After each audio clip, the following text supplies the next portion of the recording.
Bro கடல்ல கட்டில் போட்டு தூங்குங்க ப்ரோ கட்டில். அட இதெல்லாம் எனக்கு சப்பா மேட்ருப்பா. நீங்க சொன்ன உடனே ஓல்ட் ராஜ் மைண்ட் வாய்ஸ் வடச்சிட்டு வந்துட்டா. இப்ப கிரிட்டு கிரிட்டு முடிக்கிறோம் பாருங்க அப்படின்னு சொல்லிட்டு நம்ம சூட்டி வண்டி எடுத்துட்டு நேரா கிரிட்டு கிரிட்டு நம்ம ஒரு கடைக்கு போயாச்சுப்பா. ஏன்னா கட்டில் வாங்கணும்ல, நல்லா பளிச்சுன்னு அடிக்கிற மாதிரி இங்கிலீஷ் கலர் கட்டிலா பார்த்து வாங்கியாச்சுப்பா. இப்படி கடற்கரை ரோட்ல காத்து பயங்கரமா அடிக்குப்பா. உடனே ஆரோன்னு பையில ஏறி போனா கொஞ்ச நேரத்துல பார்த்தா மூட்டோட சாத்தி புட்டு காத்து தூக்கலா பைக்க ரிக்ஷா சைக்கிள் ஓட்டுறவங்க கிட்ட பைக்க கொடுத்தா அப்படிதான் கடற்கரைக்கு வந்து போடுறோம் அவ்வளவு இருக்கா போச்சு. இந்த டாஸ்க் முடிக்கிறதுக்குள்ள நம்ம கொண்டு வந்த கட்டில நம்மளே பாடல ஏத்தி நினைக்கேன். எங்கெல்லாம் அவன கேமராமேனு கொய்யால என்ன நினைப்பலால வண்டி ஓட்டுற அப்படின்னு சொல்லிட்டு குத்துன்னு குத்தியாச்சு.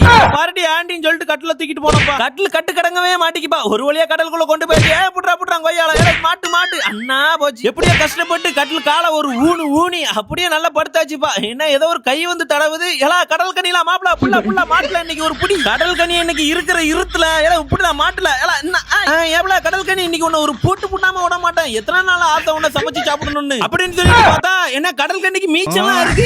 இது கடல் கண்ணி இல்லப்பா, கடல் கண்ணன். கடல் கண்ணியோட நைட்டியை போட்டுட்டு வந்திருக்காப்பா. நிம்மதியா ஒரு டாஸ்க் கூட பண்ண முடியலப்பா. அடுத்து என்ன பண்ணலாம் சொல்லிட்டு கமெண்ட்ல சொல்லிருங்க.